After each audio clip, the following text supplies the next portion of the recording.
Hello friends, आज का हमारा टॉपिक है सॉलिड। आज हम इस चैप्टर के बारे में स्टडी करने जा रहे हैं। सॉलिड क्या होते हैं, इनकी प्रॉपर्टीज़ क्या हैं, ये कितने टाइप्स के होते हैं, आज फ्रेंड्स हम इसके बारे में पढ़ेंगे। यह 12th क्लास का केमिस्ट्री का फर्स्ट चैप्टर है। तो चलिए स्टार्ट करते हैं। सबसे पहले हम बात करेंगे सॉलिड्स की करेक्टरिस्टिक्स के बारे में। आखिर में सॉलिड्स है क्या, उनके क्या क्या करेक्टर्स हैं, उनके बारे में सबसे पहले डिस्कस करेंगे। तो चलिए शुरू करते हैं। जो सॉलिड्स होते हैं उनके बीच में, पार्टिकल्स के बीच में, मान लो जैसे कि ये एक मेज है। क्या है? ये एक टेबल है। मेरी ड्राइंग अच्छी नहीं है, फिर भी जैसे ये एक मेज है, ये एक टेबल है, ये क्या है? एक सॉलिड है। इस सॉलिड के अपने को पता है हर एक ऑब्जेक्ट जो है वो किससे मिलकर बना होता है? वो एटम से मिलकर बना होता है। तो ये मेज भी किससे मिलकर बना है? एटम से मिलकर बना है। अगर हम इसको जूम करके देखें, इस सरफेस को जूम करके देखें, तो हमें ये पार्टिकल्स स्ट्रक्चर इनकी ऐसे दिखाई देगी। इससे हमें क्या पता चल रहा है फ्रेंड्स कि इनके बीच में, पार्टिकल्स के बीच में जो स्पेस है वो क्या है? बहुत कम मिलती है। और इनके बीच में जो पार्टिकल्स हैं वो बहुत पास पास दिखाई देते हैं। तो इनमें सॉलिड्स के केस में हाईएस्ट अट्रैक्शन फोर्स अपने को देखने को मिलता है। ये गैस और लिक्विड के केस में नहीं होता। जो सॉलिड्स होते हैं उनमें ये स्ट्रक्चर देखने को मिलती है, जबकि जो लिक्विड होगा उनमें पार्टिकल इनके कंपैरिजन में थोड़े दूर दूर होंगे। और जो ये देखो फ्रेंड्स, जो लिक्विड्स हैं उनके पार्टिकल भी कंपैरिजन करके देखें तो ये दूर दूर आ रहे हैं। और तीसरा जो अपना केस बनता है वो होता है गैस का।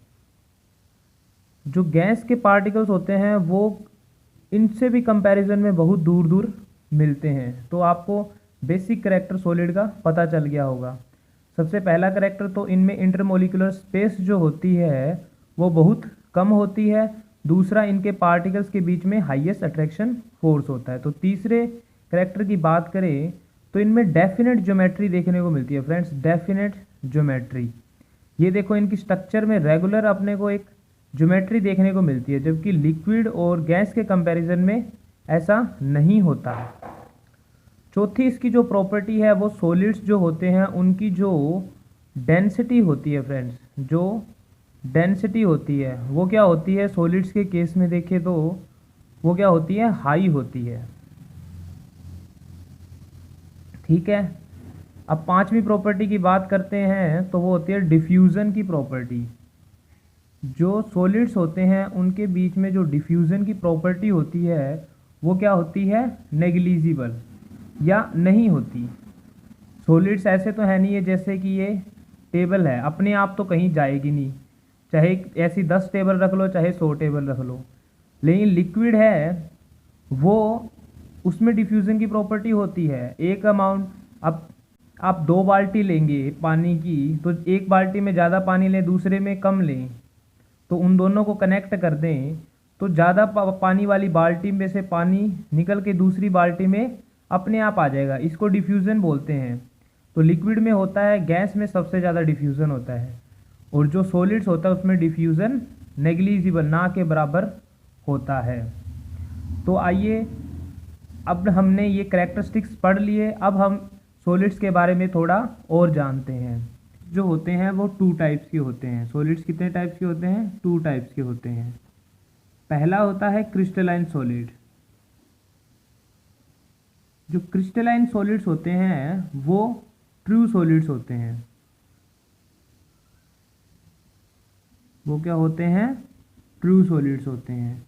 इनमें पार्टिकल के बीच में डेफिनेट ज्योमेट्री देखने को मिलती है,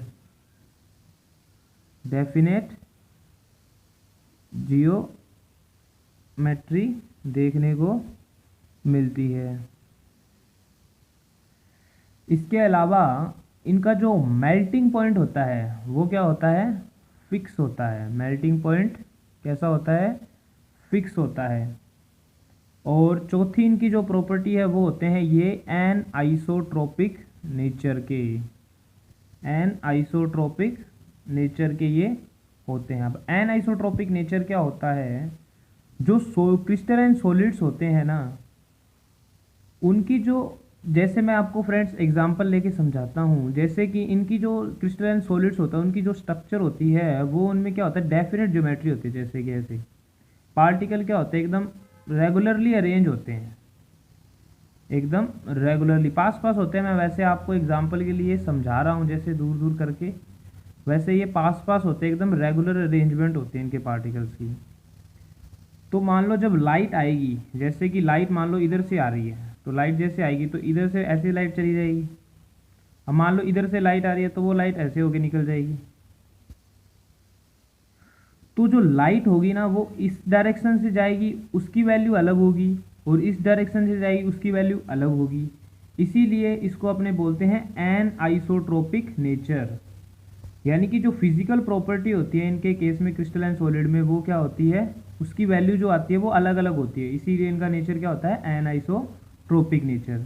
इसके अलावा एक इनकी प्रॉपर्टी होती है, इनके पास क्लीवेज की प्रॉपर्टी होती है, they have the cleavage property.